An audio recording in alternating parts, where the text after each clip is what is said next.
Meninos, nossa aula da semana passada foi de História da América. Agora, então, é de História Antiga. Vocês se lembram onde foi que nós paramos, meninos? Terminamos Hebreus? Beleza. Então, já tínhamos falado de fenícios, falamos de hebreus. Meninos, a última das civilizações... Deixa eu me tomar cuidado aqui, porque eu tenho que ficar... Aí. A última das civilizações a respeito da Antiguidade Oriental que nós temos que conhecer. Eu sei que muitos alunos que curtem mangá ficam rebeldes porque a gente não trabalha com China, Índia e Japão. Mas, na verdade, meninos, nós ficamos presos ao que nos interessa. Ah, tá, falaremos então. A gente acaba ficando preso ao que é cobrado no vestibular. Não adianta a gente trabalhar com uma parte da matéria que não vai ser cobrado de vocês. Então, o que fica faltando para a gente encerrar a parte de Antiguidade Oriental são fenícios e persas. Meninos, os fenícios, a Fenícia ocupa a região que hoje nós chamamos de Líbano. Líbano. Então, a Fenícia não deve ser, o Líbano, até onde eu sei, não deve ser maior do que o estado do Rio de Janeiro, né? Um trecho de terra muito estreito. E uma característica geográfica marcante é o fato de que o Líbano ele tem uma faixa de terra agriculturável muito limitada. O Líbano ele tem aquela parte de praia e você já começa com montanha, que são as chamadas montanhas do Líbano, né? Então, a área apropriada para a agricultura é muito limitada, o que não permitiu aos fenícios o desenvolvimento de um império baseado na agricultura. E nesse sentido, ele é o único dentro da Antiguidade Oriental cuja base fundamental da economia não é a agricultura. Tá? Eles vão ter que procurar uma forma de sobreviver alternativa. Uma coisa que tinha muito no Líbano é um tipo de madeira que chama cedro, né? O cedro do Líbano é aquela... Quando a gente vai nesses restaurantes, exatamente, quando a gente vai nesses restaurantes libaneses, quando a gente vai... gordo come de tudo, né? Eu gosto, eu adoro. Aí você tem a bandeira, é uma faixa vermelha, são duas faixas vermelhas com uma faixa branca no meio, e aquela plantinha, né, que lembra uma árvore de Natal. E isso é o cedro do Líbano, é o símbolo nacional do Líbano, essa madeira. Como eles tinham uma grande disponibilidade de madeira, e a única opção que possuíam para tirar seu sustento era o mar, eles logo se transformam em grandes pescadores.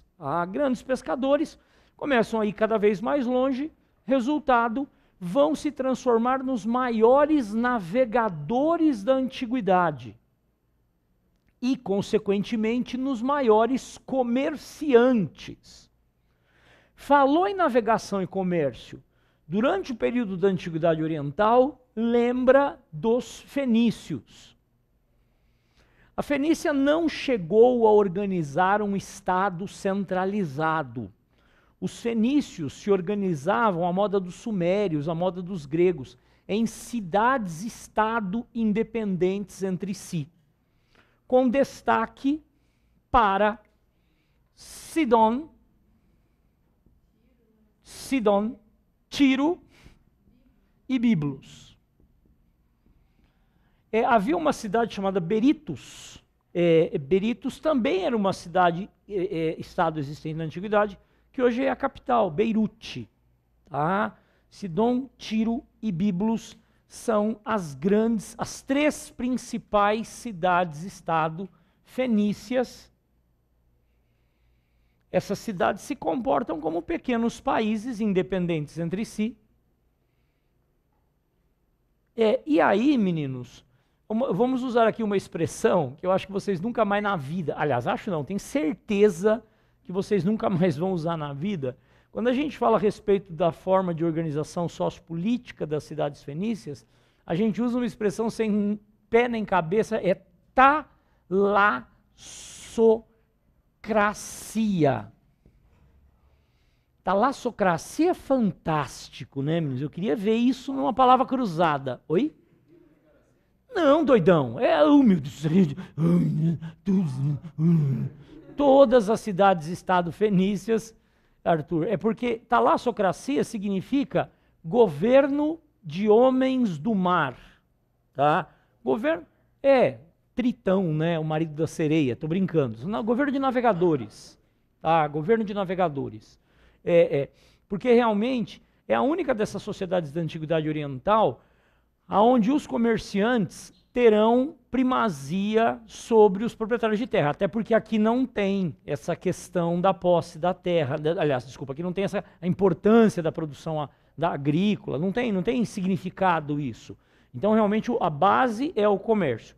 E aí, PV, é legal observar que os fenícios vão se especializar em levar e trazer coisas, né? Eles são como se fossem os garçons da Antiguidade Oriental, levando e trazendo coisas para regiões ali na bacia do Mediterrâneo.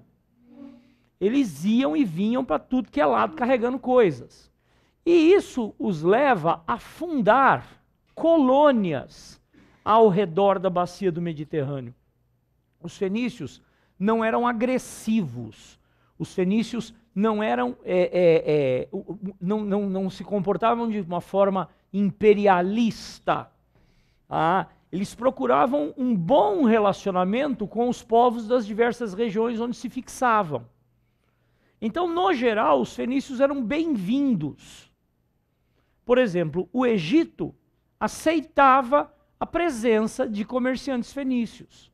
Havia um determinado local lá onde os comerciantes fenícios podiam permanecer. Então, mesmo povos tradicionalmente xenófobos aproveitavam do comércio, usavam os fenícios para comprar e vender mercadorias. Então, eles foram fundando várias colônias, e algumas dessas colônias, inclusive, tiveram um progresso muito significativo. O melhor exemplo de uma colônia fenícia bem-sucedida, sobre isso nós falaremos mais para frente, é a cidade que foi fundada, onde hoje é a Tunísia, que era Cartago, que vai chegar, inclusive, a rivalizar com Roma pela hegemonia na região do mar Mediterrâneo. Gente, os fenícios compravam e vendiam de tudo. Não necessariamente apenas um comércio idôneo. Também poderiam praticar pirataria quando isso fosse vantajoso, traficavam escravos, pegavam papiro da Índia, levavam o papiro para a Grécia, desculpa, da Índia não, né? Do Egito, transportavam as mais diversas mercadorias. Eu sempre cito esse exemplo que eu acho legal. Meninos, como a cidade de Biblos detinha o monopólio do comércio de papiro, todo o papiro que era produzido no Egito para exportação saía de Biblos para ser vendido para o resto do mundo. Então, todo o papiro que chegava à Grécia vinha de Biblos. E os gregos usavam o papiro para produzir livros. Então a palavra grega para livro é Biblos, tá? O nome da cidade fenícia de onde vinha o papel. Aí nós temos a expressão até hoje, biblioteca. Tá? Quando os hebreus pegaram sua tradição religiosa e converteram essa tradição religiosa da linguagem oral para a linguagem escrita, eles criaram um livro. E aí eles não tinham palavra para livro. E eles foram pegar do grego, a palavra grega para livro, e adaptaram a sua linguagem. Daí a expressão Bíblia. Bíblia significa o livro, que é, por sua vez, uma derivação do grego. Então a gente começa a ligar. Isso é doido, é uns negócios doidos, né, meninos? Mas é interessante observar como os fenícios foram importantes nesse período. Um dado interessante, meninos, é que a necessidade de levar e trazer coisas a grandes distâncias, a necessidade de transportar grandes quantidades de mercadorias a grandes distâncias, força os fenícios a desenvolver uma escrita fácil. Tá? Imaginem que eu vou no boteco, eu sei que vocês não frequentam esses ambientes, né? Então imagina que eu vou lá no boteco e vou fazer pedidos para o garçom é analfabeto. Ele vai trazer tudo errado, tá? Eu vou pedir um chopp, ele vai me trazer um omelete, tá? Porque, coitado, ele não sabe anotar os negócios, ele vai fazer uma bagunça desgraçada. Vamos imaginar, voltando ao exemplo a analogia dos fenícios com os garçons da região. Levando e trazendo mercadoria para tudo que era lugar, com colônias em diversas regiões, você precisa administrar isso, você precisa fazer a contabilidade, você precisa controlar todo esse comércio. Então, as formas de escrita existentes não servem para os fenícios.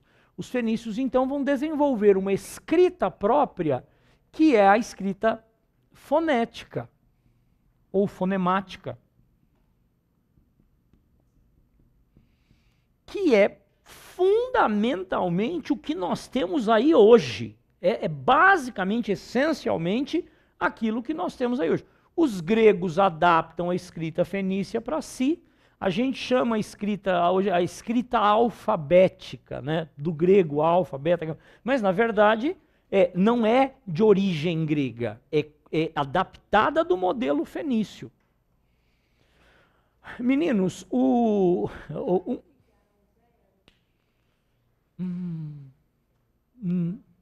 não sei. A colega de vocês está perguntando sobre a criação do zero. Eu realmente não sei. Olha, eu só sei que na Idade Média o zero chega na Europa trazido pelos árabes, provavelmente desenvolvido na Índia, tá? Então eu não sei, acredito que não conheciam o zero ainda. Portanto, os estudantes da época viviam bem, né? Não acertavam nada, tiravam 1. Tá? Nossa, gente, essa história do zero, ela é tão engraçada. A gente ri demais, né? Hoje mesmo eu estava dando aula para o pessoal do cursinho e comentando a respeito do rei Carlos X. E lembrando que lá no Objetivo, é da França. Que uma vez o moleque perguntou assim, como é que é mesmo, Jefão? É Carlox? Né? Carlox, fantástico. Carlos, né? Do carioquês. Tá? Mas eu achei tão interessante. E o menino fez uma pergunta genuína, estava com a dúvida genuína. A gente comentando esse negócio do zero, uma vez dando aula para os meninos menores, e é muito engraçado, a gente falando que a matemática romana não tinha o zero, né? Aí o moleque falou assim, mas e aí, Jefferson, por que eu já pulava do 9 para o 11? Eu achei tão engraçado isso, né? Na cabeça. Pensa assim, pensa, infeliz, pensa. Eles pulavam do 9 para o 11, eles pulavam do 99 para onde, né? Porque, meu Deus do céu. Então, essa questão da ausência do zero é engraçado mesmo, né, gente? Eles usavam, os romanos, por exemplo, usavam aquelas letrinhas. Mas já, Palmito! Ô, moleque chato. Vai lá, meu querido, vai lá. Traidor. Mas então, voltando. Então, essa escrita fonética é fundamental para o desenvolvimento comercial. Ela está intimamente associada às características econômicas da civilização fenícia. Não dá para desvincular. Se perguntarem para vocês por que raios os fenícios precisaram de uma escrita fácil de aprender. Porque eles estavam espalhados, faziam comércio, estavam em diversos lugares, tinha que ser fácil. Gente, uma curiosidade, dessa eu tenho certeza que o PV vai lembrar, se o nosso querido Lennon estivesse aqui, nosso assessor para assuntos bíblicos, ele com certeza se lembraria também. Gente, a religião fenícia não nos interessa em nada, mas é que existe uma curiosidade muito legal. Os fenícios eram politeístas e tudo mais, mas havia a principal divindade fenícia era o bezerro de ouro, Baal. E como a Fenícia e o reino hebreu faziam fronteira, havia muita influência fenícia sobre o povo hebreu. Então virava e mexia, os líderes religiosos hebreus ficavam putos, porque viam pessoas do povo hebreu se convertendo à religião fenícia. Então virava e mexia, aparecia alguém cultuando o maldito bezerro de ouro, né? Então Baal vira e mexe é criticado na Bíblia. Há inclusive aquela famosa passagem, quando Moisés está retornando, comandando o povo hebreu, uma pindaíba, desgraçado, perdido lá no deserto de Sinai, um sofrimento desgraçado, ele vai e sobe o monte Sinai para buscar o decágulo. Quando ele volta, o que o Araão, irmão dele, está fazendo? Está lá, cultuando o maldito bezerro de ouro, né? O povo, enquanto Moisés estava fora, esculpindo, tem as tábuas da lei, o povo começou a adorar quem? O excomungado do Baal, né? Então eu me lembro, PV, que eu assistia, eu amava, passava uns filminhos na Rede Globo, religiosos, assim, sobre os três. Hoje passa tudo na Record, né?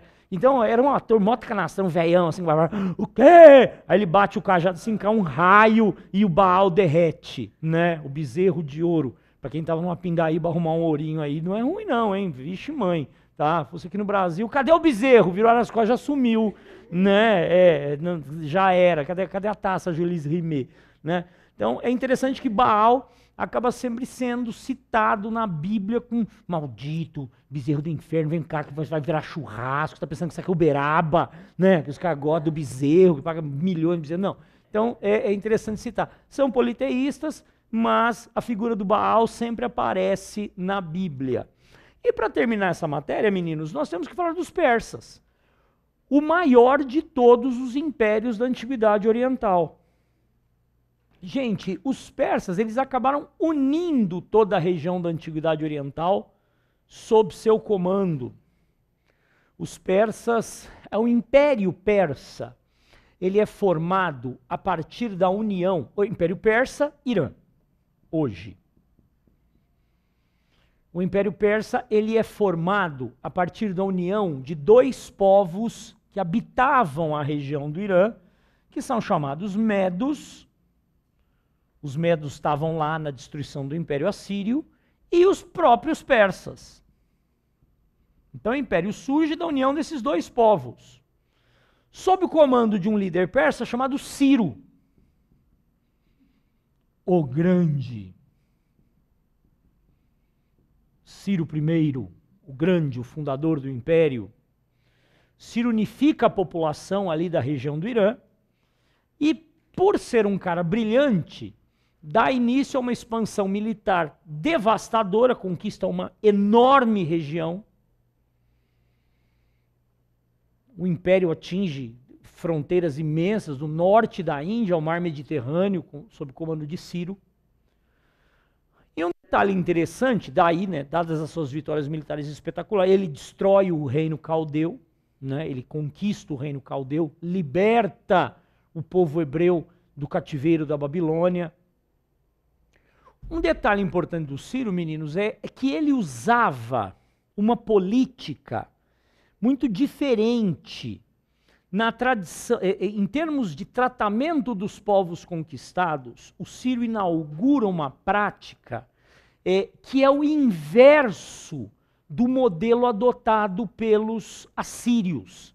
Enquanto os assírios praticavam uma violência desmedida, enquanto os assírios aterrorizavam os povos conquistados, acho que até o final da nossa aula, mais um traidor infiltrado na nossa aula. Vamos lá. Meninos, tomara que a China domine o mundo e esse inglês todo não sirva para mais nada. Vamos. Isso é uma maldição horripilante.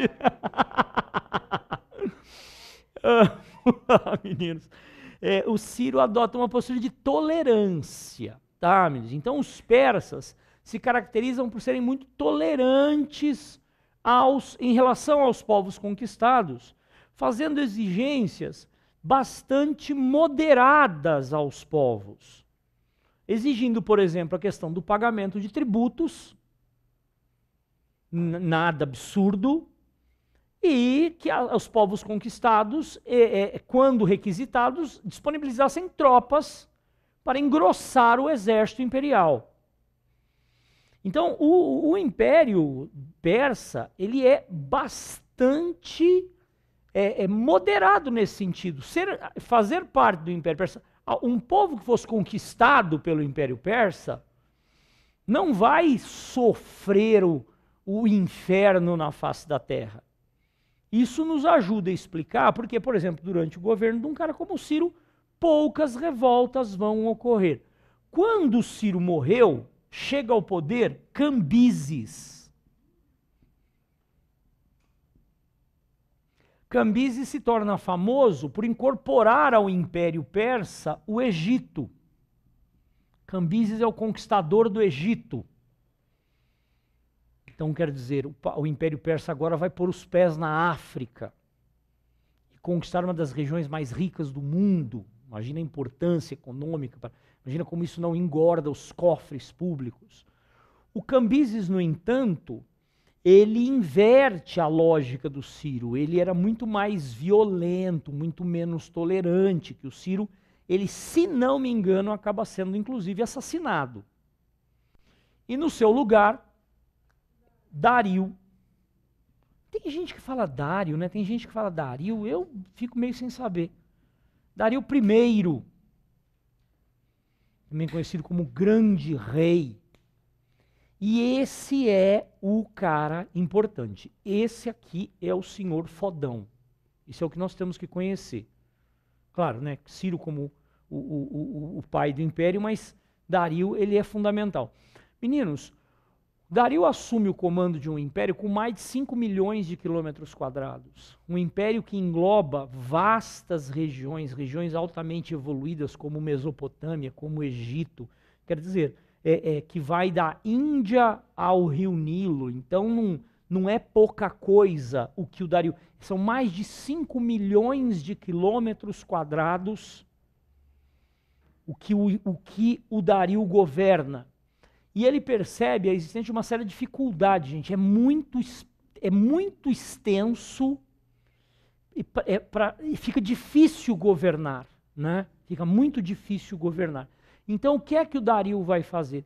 Ele vai promover uma reforma administrativa que eu costumo dizer para os meus alunos que é a primeira reforma administrativa moderna de que se tem notícia.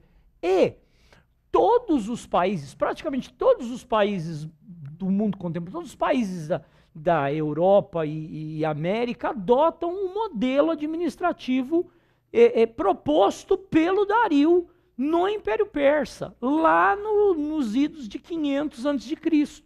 Tá? Então, a reforma administrativa promovida pelo Dario é uma contribuição monstruosa à posteridade, a gente normalmente não dá valor. O que ele faz? Ele pega o império e divide o império em 20 zonas administrativas semi-autônomas. Exato, nosso império é o império do ovo, né? Ficou bonito, né? Isso aqui é o ovo de Páscoa sendo dividido por dezenas de crianças, tá? Então, ele divide o império. Gente, é exatamente assim que se organiza a República Federativa do Brasil, tá? Então, ele divide em zonas administrativas autônomas, só que aqui no Brasil nós chamamos estados, na Argentina eles chamam províncias, lá eles chamavam setrápias ou satrápias, como se um não fosse suficientemente ruim, né?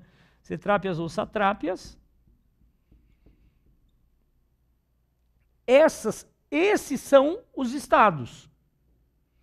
E cada estado tem o seu governador, o sátrapa. Eu ouvi um Nossa Senhora aí que está bem colocado. Calma que a gente ainda não chegou na parte pior. Tá? Então, o que nós temos aqui é que o governador. Isso aqui é como se fosse o nosso estado. Minas Gerais, São Paulo, e esse aqui é o governador. Ficando o imperador com funções mais, né, com funções de maior grandeza, e as questões regionais nas costas dos sátrapas. Porque o império está grande demais. Imagina mulher disputando filho, esse filho é meu, esse filho é meu. Lembra da passagem do rei Salomão? O imperador, como o Dario, ele não teria tempo para resolver disputa de mulher, esse filho é meu, esse filho é meu. Não é porque é isso. Então, isso fica a cargo do sátrapa. Cabe ao imperador as decisões mais importantes, fundamentais. Tá? Agora, é claro que ao delegar poderes, existem riscos. Então, o Dario, que não era nenhum bocó, ele vai fazer o quê? Ele vai criar um sistema de fiscalização para manter os sátrapas na linha, né? Os sátrapas normalmente são pessoas da elite local. Então essa região foi conquistada pelo Império, eu não vou colocar um estrangeiro, eu vou nomear alguém da própria elite local para que essa pessoa seja bem aceita pela população. Então os caras eram bons nessa parte de diplomacia. Mas ele vai criar um órgão, eu não sei dizer para vocês assim, são chamados os olhos e os ouvidos do rei, olhos e ouvidos do rei, que cumpre uma espécie de função do Ministério Público hoje, né? Investigar as autoridades. Então, esses caras, como diz o nome, eles ficam espionando, fiscalizando o sátrapa, para ver se o sátrapa não está dando um tombo no dinheiro público. Se fosse aqui no Brasil, o olho ia ficar vesgo e o ouvido ia ficar surdo, né? Nossa Senhora, tanta coisa para olhar e ouvir. Pois bem, além disso, meninos, além da criação dessas unidades administrativas autônomas e da organização desse grupo de fiscalização, nós ainda temos uma preocupação, porque com 5 milhões de quilômetros quadrados, o império está grande demais, o império é difícil controlar.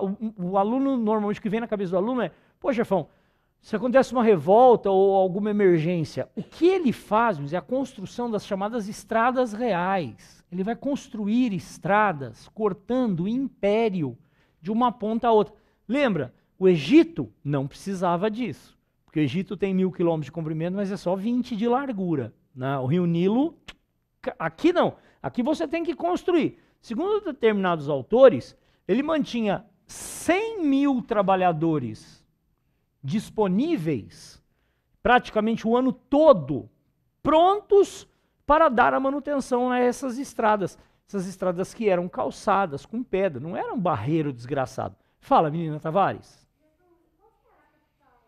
Ah, olha, eu sempre leio que a mais importante... Grita, menina Tavares! Qual que era a capital do Império? Olha, menina Tavares, essa... Eu tenho a impressão que o nosso diretor vai ficar louco, né? O diretor deste programa, né? Mas voltando ao assunto. Olha, a Império Persa tem uma cidade chamada Persépolis. Tá? Persépolis é a mais importante das capitais. Mas eu já li, menina Tavares, que haviam 4 cidades, os imperadores persas se revezavam, viajando e permanecendo durante um determinado período do ano em 4 cidades, com destaque para Persépolis, que seria a grande capital. Mas além de Persépolis, inclusive quando Alexandre o Grande conquistou a Pérsia, foi essa cidade que ele mandou queimar como símbolo da destruição do império. Mas isso. Alexandre o Grande da Mesopotâmia. Não, é grego macedônico. Ó, Babilônia, Susa e a famosa Passárgada.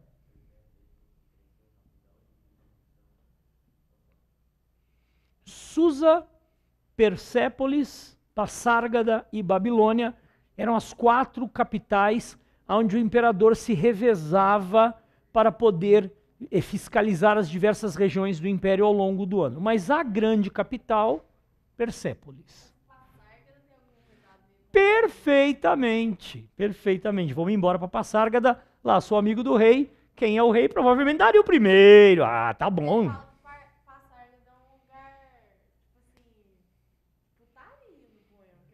Não, mas é que é safadão, né? Mas aí é porque o Carlos Drummond, né? O Carlos Drummond, não.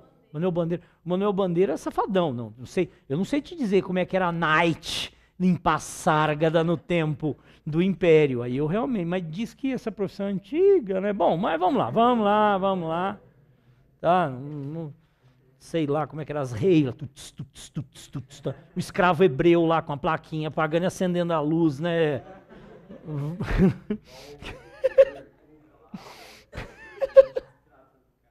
Mas era, cara, não sei. Lá, acelera aí, hebreu, né? Mas voltando ao assunto, meninos, então ele constrói estradas que permitem que haja uma movimentação rápida, muito rápida para os padrões da época. Inclusive, ele é responsável pelo desenvolvimento do primeiro correio eficaz que se tem notícia. O primeiro correio moderno foi desenvolvido na Pérsia.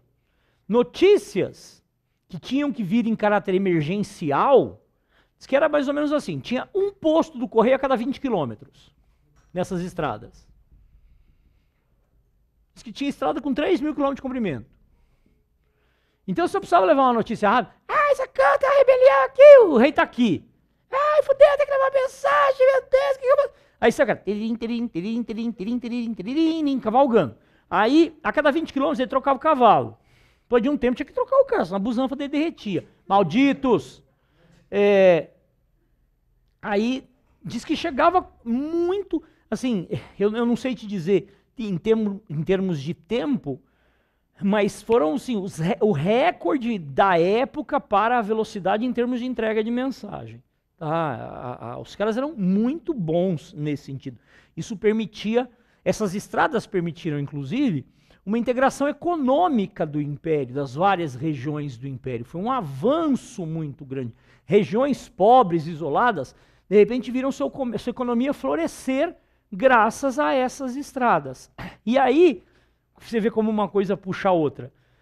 Na medida em que o comércio se intensifica, começa a surgir a necessidade de uma moeda integrada. Então o Dario vai ser obrigado a promover uma reforma monetária, mais uma, que é a primeira de que se tem notícia, introduzindo uma moeda padrão para o Império, essa moeda é chamada de dárico. De ouro eu tenho certeza, mas se não me engano havia também os dáricos de prata. Essa moeda, gente, é o antepassado do dólar. Essa moeda meu Deus. Você sabe o que acontece, meninos? Moeda. Quem inventa moeda é um rei chamado Cresso. Ele governava um estado chamado Lídia, que hoje fica ali no que seria Turquia, Síria, tá? Então as primeiras moedas foram desenvolvidas por um cara chamado Cresso, rei da Lídia. Agora, vocês já viram nos desenhos do Pica-Pau, quando o cara morde a moeda? Você sabe o que acontece? As moedas muitas vezes, você fabrica a moeda, por que a moeda tem valor? Essa moeda aqui? Porque ela tem um tanto de ouro, ela tem um tanto de prata. Então começam a surgir falsificadores, né? E os falsificadores, eles faziam a moeda oca. Então quando você mordia a moeda, você esmagava a moeda, né? Então, para você descobrir se uma moeda era oca. Havia também uma técnica de ficar jogando as moedas em cima de uma mesa de pedra e, dependendo do barulho que ela fizesse, você sabia se ela era uma moeda verdadeira ou se ela era uma moeda sanduíche. Cobre, bronze, chumbo por dentro e chapeado só de ouro, né? Então, haviam técnicas para você descobrir se a moeda era verdadeira ou falsa. Como o dárico era muito bem feito, ele, além de ser aceito dentro do Império, ele era muito difícil de falsificar, né? Como ele era bem feito, ele era difícil de falsificar. Então ele acabava sendo aceito numa ampla área. Eles eram comuns na Grécia, e olha que a Grécia vivia as turras com o Império Persa, né? E dárico é muito interessante porque a figura, eu não sei a cara, mas a coroa lá, um dos lados é ele, o Dario, né? correndo. Não é muito melhor do que isso aqui não, tá? E aqui um arco e aqui tipo uma flecha, tá? É isso aqui mesmo. Depois vocês olhem na internet, joguem lá, Dárico. É a figura do Dario, uma figurinha lá, correndo com um arquinho, uma flechinha. E os gregos se referiam desdenhosamente a essa moeda, Dárico, como arqueiro persa. Ah, aí tio, me vê um arqueiro persa aí no sinal, né?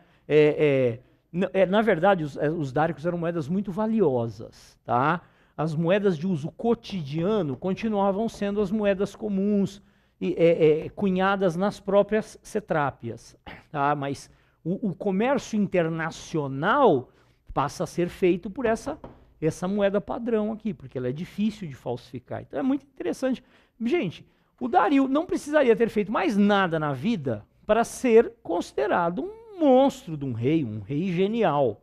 Mas ele também queria ser conhecido como grande guerreiro, fodão, conquistador de terras. E aí ele resolve invadir a Grécia. E aí ele vai né? Porque ele acabou sofrendo terríveis derrotas. Ele é derrotado na Batalha de Maratona. O declínio do Império Persa. Achou, PV? Não é isso aqui mesmo? Até as perninhas do cara, esse formato clássico desse desenho comum que a gente faz, né? Me impressionou o formato das perninhas correndo, né? Deve estar correndo de alguém, né? Porque para posar de machão, vai ver, tem um coelho perseguindo o cara. Um urso panda querendo atacá-lo. Então, meninos, o Dario não precisava ter feito mais nada, mas também queria ser guerreiro fodão, guerreiro famosão, né? Ao invadir a Grécia. Gente, e culturalmente? Culturalmente é legal assim. O Império Persa, a religião do Império Persa, ela não é nem monoteísta, nem politeísta. A religião persa ela é dualista. Dualista. Pois é. Dizem que o criador da religião persa é um caboquinho chamado Zoroastro.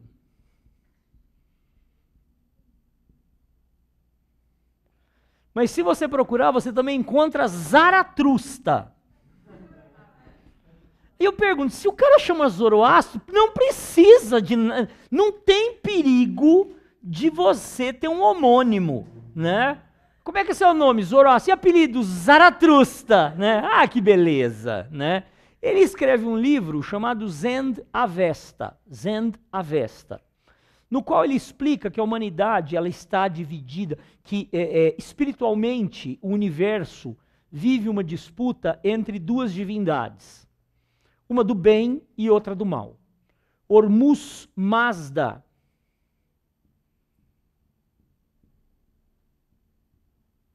Você também encontra Ahura Mazda. De um lado, e Ahriman, que seria o equivalente ao capeta. Então, na nossa vida, tudo que acontece de bom é por influência de Hormuz Mazda. Tudo que acontece de ruim é obra de Ahriman. Então, imagina que o PV vai naquela festa, e aí a menina mais gata da festa começa a dar mole pro PV. Então, é obra, naturalmente, de Hormuz, né, PV? Aí você vai conversar com ela, ela te explica que o nome dela é Paulão. Tá? Aí, naturalmente, é obra de Ahriman, né, cara? Aí é fria, velho, é fria. Tá? Então, tudo que acontece de bom. Né? E aí ele fala que, no fim dos tempos, virá um juízo final. E as pessoas boas serão salvas por um Messias. Virá um Messias para levar as pessoas boas para o paraíso, e os maus vão se danar no reino de Ahriman para a eternidade. Então, muitos autores afirmam que a figura do diabo, como vai sendo incorporada pelas religiões cristãs, se origina do pensamento zoroastrista. Tá? Então, muitos autores falam que o zoroastrismo é uma das bases, ele vai influenciar o judaísmo e o cristianismo com essa coisa, até esse conceito de juízo final da existência do diabo. Meninos, a religião persa era chamada de dualismo, mazdeísmo, ela é chamada de zoroastrismo, tem um monte de nomes. É sempre lembrar dessa questão de dois deuses. Agora um detalhe interessante. tem também a expressão maniqueísmo. Tá? Maniqueísmo, se você for procurar hoje no dicionário, é aquela visão de mundo onde você tem uma parte, uma visão míope de mundo, né? Onde você enxerga a existência de um lado totalmente bom e de um lado totalmente ruim. Como se as pessoas fossem desprovidas de matizes. Eu costumo dizer o seguinte, olha, vamos pegar um exemplo de mentalidade maniqueísta nos dias de hoje, novelas da Globo, tá? Aonde o herói e a heroína são 100% bonzinhos. E os vilões, o vilão, a vilã são totalmente malvados. Tá? Não existe matiz. Não há um lado bom. O vilão, ele é ruim, ele vê um filhote de cachorro, ele chuta o filhote de cachorro. Ele vê um beija-flor, ele vai lá e torce o pescoço do beija-flor. Ele vê a mãe se afogando e joga uma pedra. Entende? Então, não há o bonzinho é tão bonzinho que chega a ser nojento. Tá? E o vilão é absolutamente caricato. Desenhos, né? Exceto do Pica-Pau. Do Pica-Pau é tudo menos maniqueísta. Tá? O do Pica-Pau é tudo menos maniqueísta. É interessante como é um desenho que tem um público fiel até os dias de hoje. Tem 60 anos e você faz uma enquete, o pessoal tá lá, vota no Pica-Pau como o melhor desenho. E não, e vai, coitado do Leôncio, você vê, ele vive roubando, a Mimi Ranheta não é, eu adoro Pica-Pau, é Leôncio, Mimi Ranheta, Zé Curubu, João Ceboso, né? Não, o Pé de Pano é amigo dele, né? Mas os vilões são, nem sempre o vilão é tão mal quanto ele, né? Não, aquele que, o guardinha verificando quem tá fazendo racha, né? A ponto dele enlouquecer o guarda, você vê que não tem jeito, ele não é maniqueísta, tá? Agora, Malhação é maniqueísta. Gente, um abraço gigante para vocês e até mais, meus pimpolhos queridos.